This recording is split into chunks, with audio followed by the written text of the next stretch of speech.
Bisa jadi taqiyah ini wajib, bisa jadi taqiyah ini haram, bisa jadi taqiyah ini anjuran saja. Wassalamualaikum warahmatullahi wabarakatuh. Para pemirsa yang budiman, dalam kesempatan yang singkat ini kita akan membahas tentang taqiyah dalam pandangan Islam. Taqiyah artinya adalah menjaga diri atau waspada atau berhati-hati.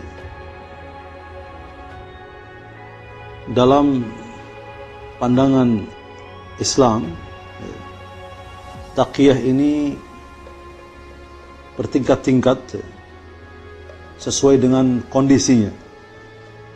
Bisa jadi taqiyah ini wajib, bisa jadi taqiyah ini haram, bisa jadi taqiyah ini anjuran saja. Saya ingin jelaskan supaya lebih dimengerti bahwa kalimat taqiyah ini seringnya memang dikenal di kalangan Syiah saja. Padahal kalau kita telusuri, sebetulnya di samping ada dalam Al-Quranul Karim kalimat taqiyah ini, atau dari akar kata yang sama, atau maksudnya sama dengan taqiyah, juga kalau kita lihat dalam berbagai kitab hadis, kitab-kitab sejarah di kalangan seluruh kaum muslimin, apapun golongannya, itu disebutkan tentang masalah ini. Artinya bahwa dalam kondisi tertentu kita wajib melakukan taqiyah, dalam arti kita tidak tampakkan yang sebenarnya, kita sembunyikan yang sebenarnya, kita tampakkan yang tidak sebenarnya. Sepintas ini seperti perbuatan munafik, padahal bedanya lebih jauh daripada beda antara bumi dan langit. Kalau munafik atau sifat nifaq, itu yang dia sembunyikan adalah kebusukan, kebatilan, kejahatan, ketidakbenaran. Yang dia tampakkan yang baik, yang dia tampakkan yang benar, padahal dia menyembunyikan kebusukan. Sedang taqiyah sebaliknya, taqiyah yang dia sembunyikan yang kebenaran, yang dia tampakkan selainnya. Jadi misalnya ketika kita berada di hadapan musuh, sedang kita dalam keadaan yang lemah, kalau kita katakan apa adanya yang sebenarnya, ini menguntungkan musuh dan merugikan kita. Jadi kita harus bertaqiyah di sini, ya, untuk tujuan yang baik. Sedang munafik atau sifat nifaq dia lakukan untuk tujuan yang jahat. Atau tidak usah misalnya di hadapan musuh yang berbahaya, katakanlah di hadapan lingkungan, kalau kita sampaikan apa adanya, ini tidak maslahat, akan mendatangkan madarat, mendatangkan fitnah, maka untuk sementara waktu kita tutup dulu, kita sembunyikan, kita simpan dulu dengan baik-baik, karena untuk satu kemaslahatan tadi, untuk menghindarkan diri dari bahaya, dari fitnah dan lain sebagainya. Inilah taqiyah.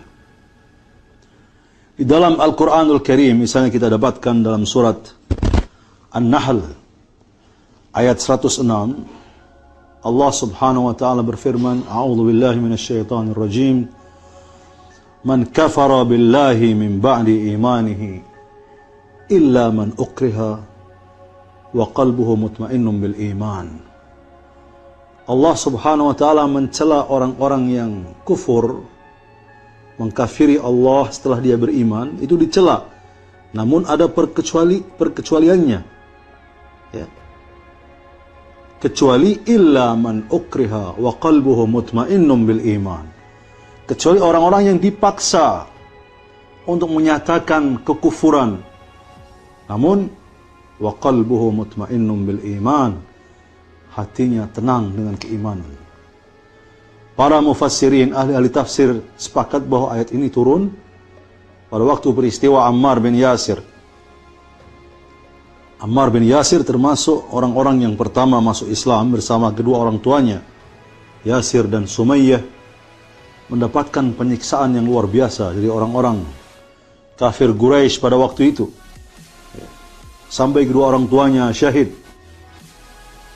Lalu Ammar ini dipaksa untuk mencaci maki Rasulullah, untuk mengakui berhala-berhala pada waktu itu.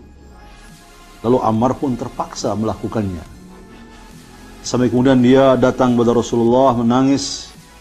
Dia ceritakan apa yang terjadi. Apa jawaban Rasulullah? Kalau mereka mengulangi kembali perbuatan mereka, kamu pun ulangi perbuatan kamu. Tidak ada masalah. Kamu tunjukkan kekufuran, kamu mencela saya, memaki-maki saya. Yang penting hatimu tetap beriman.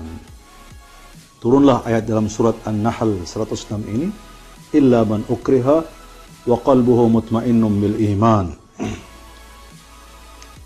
Jadi orang-orang yang terpaksa namun hatinya tetap beriman, ini malah dipuji oleh Allah Subhanahu wa taala. Kemudian dalam ayat lain dalam surat Ali Imran ayat 28, Allah Subhanahu wa taala menegaskan, la yattakhidhul mu'minuna al-kafirina awliya'a min dunil mu'minin wa man yaf'al dhalika falaysa min Allah bi syai' illa an tattaqu minhum tuqata wa yuhadhdhirukumullahu nafsah wa ilallahul masir. Artinya, tidak boleh orang-orang mukmin menjadikan orang-orang kafir sebagai aulia min dunil mu'minin. Dijadikan sebagai para pemimpin, sebagai panutan, tidak boleh. Orang-orang mukmin tidak boleh menjadikan orang-orang di luar mereka sebagai panutan, sebagai pemimpin. Ya. Barang siapa melakukan ini, dia akan lepas dari Allah Subhanahu wa taala. Keluar dari jalan Allah. Namun ada perkecualinya, illa an tattaqu minhum tuqata. Kecuali kalau kamu terpaksa taqiyah, kamu menjaga diri dari mereka terpaksa dalam kondisi terpaksa, nah, baru ini tidak dilarang atau diperbolehkan. Jelas sekali ayat ini, ya. Allah Subhanahu wa taala tentunya Maha mengetahui, ya, bahwa dalam banyak kondisi, ya, hamba-hamba ini terpaksa menuruti kehendak yang sebetulnya dia tidak kehendaki. Ya, banyak sekali terjadi di masyarakat kita. Ya. Jadi dalam kondisi memang betul-betul emergensi, kondisi darurat, kondisi terpaksa, kita boleh, ya, menjadikan orang-orang luar kita sebagai pemimpin. Namun dalam kondisi yang tidak terpaksa itu tidak boleh. Ya, kita harus menjadikan orang-orang mukmin sebagai panutan kita, bukan di luar kaum mukminin. Kemudian dalam ayat lain disebutkan, ya, dalam surat Ghafir ayat 28, wa qala rajulun mu'minun min ali fir'auna yaktumu imanahu. Allah Subhanahu wa taala mengutip, ya, kisah tentang salah seorang di antara keluarga Fir'aun, ya, Allah menegaskan bahwa ini orang mukmin, namun yaktumu imanahu, dia menyembunyikan imannya. Di dalam kondisi dia menghadapi kekejaman Fir'aun, ya, walaupun dia beriman, tapi dia sembunyikan imannya. Ini dipuji oleh Allah Subhanahu wa ta'ala. Ya. Jadi para pemirsa yang mulia, kembali ingin saya tegaskan bahwa taqiyah yang dikenal di kalangan para pengikut Ahlul Bait, ya, itu menjaga diri, ya, untuk tidak binasa, ya, dengan menyembunyikan apa yang sebenarnya dan menampakkan yang tidak sebenarnya. Itu sebetulnya, ya, ada dasar-dasarnya dalam Al-Quranul Karim, dan juga ada dasar-dasarnya dalam hadis-hadis Rasulullah, peristiwa-peristiwa sejarah yang terjadi di zaman Rasulullah dan juga para sahabat, para tabi'in dan seterusnya. Ya. Peristiwa Ammar bin Yasir tadi. Tapi anehnya beberapa orang menganggap bahwa taqiyah ini munafik, ya, bahwa orang-orang Syiah itu munafik, ya, tidak jujur, tidak berterus terang, ya. Padahal ini banyak kitab-kitab dari ulama-ulama Syiah menunjukkan bahwa taqiyah tidak sembarangan. Hanya dalam kondisi tertentu orang boleh melakukan taqiyah. Kita lihat sekarang jelas orang-orang yang kondisinya biasa, dia tidak ragu-ragu menampakkan, saya adalah pengikut Ahlul Bait, ya. Saya adalah orang Syiah, tidak ada masalah. Namun dalam kondisi tertentu, apalagi zaman kekuasaan Bani Umayyah, Abbasiyah, cukup seseorang dituduh sebagai orang Syiah, sudah layak untuk dibunuh.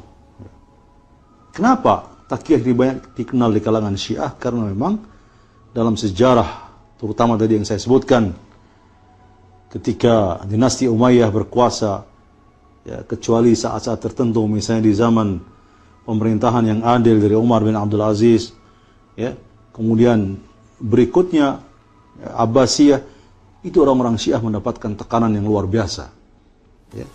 Lalu dikenallah seakan-akan taqiyah itu hanya milik orang Syiah, padahal kaum muslimin yang lain banyak juga melakukan taqiyah.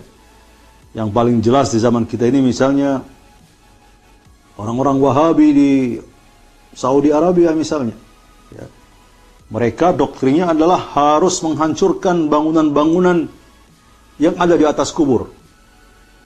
Mereka berkeyakinan ada hadis-hadis yang mengatakan ada bangunan kubur harus dihancurkan. Namun mereka kenapa tidak berani menghancurkan bangunan di atas kubur Rasulullah? Kalau memang tidak taqiyah, mestinya dihancurkan juga. Tapi jelas mereka takut kaum muslimin marah. Jadi orang-orang Wahabi ini pun melakukan taqiyah. Taqiyah bukan menghadapi orang-orang kafir, taqiyah menghadapi orang-orang muslim sendiri. Ini yang terjadi, ya. Jadi sebetulnya taqiyah bukan milik orang Syiah saja, bahkan orang luar Syiah malah banyak melakukan taqiyah. Saya ingin sebutkan sebetulnya banyak sekali hadis-hadis yang sampai kepada kita, namun saya ingin ringkaskan saja mengingat waktu yang tidak memungkinkan, ya. Bahwa misalnya dalam Sahih Bukhari saja, ya. Dalam Sahih Bukhari disebutkan bagaimana taqiyah itu terjadi, ya.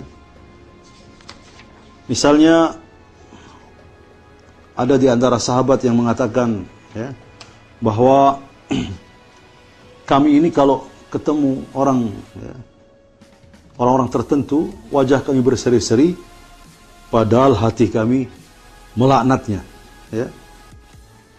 Kemudian dalam peristiwa lain misalnya, ya, yang dikutip dalam Bukhari, ya, tepatnya di juz ke-7 halaman 81, ya, bahwa Rasulullah sendiri, ini riwayat dari Aisyah, ya, pernah mengizinkan seseorang, tidak disebut nama orang tersebut, ya, untuk datang kepada Rasulullah, masuk kepada Rasulullah. Sebelum orang ini muncul, Rasulullah menyebutkan hal-hal yang tidak buruk tentang hal-hal yang tidak baik tentang orang tersebut. Tapi ketika orang ini datang, nampak Rasulullah, ya, menghormati orang ini, ya. Nampak seperti biasa-biasa saja. Sehingga Aisyah pun merasa heran. Kenapa ya Rasulullah, engkau tadi berkata yang tidak baik tentang orang tersebut, tapi di hadapannya engkau kelihatan baik terhadap orang tersebut? Rasulullah mengatakan bahwa sebetulnya sejahat-jahat orang itu, ya, kalau orang ini terpaksa berbuat baik di hadapannya karena ingin menjaga, ya, lidahnya yang buruk, menjaga perbuatannya yang buruk. Jadi Rasulullah pun sudah menunjukkan, ya, memang dalam kondisi tertentu, ya, kita terpaksa tidak menampakkan yang sebenarnya di hadapan orang lain. Kemudian banyak sekali disebutkan, ya, dalam seperti Ihya Ulumuddin misalnya, Al-Ghazali menegaskan bahwa kalau untuk menjaga, ya, supaya tidak tertumpah darah muslim, ya, maka kita wajib malah berbohong untuk melindungi orang muslim tersebut. Ini juga bentuk daripada taqiyah. Pemirsa sekalian, mudah-mudahan yang singkat ini ada manfaatnya supaya jelas permasalahan taqiyah ini, sehingga kita tidak mudah-mudah menuduh orang lain berbuat munafik, misalnya kebohongan dan lain sebagainya. Walhamdulillahirabbil alamin. Wassalamualaikum warahmatullahi wabarakatuh.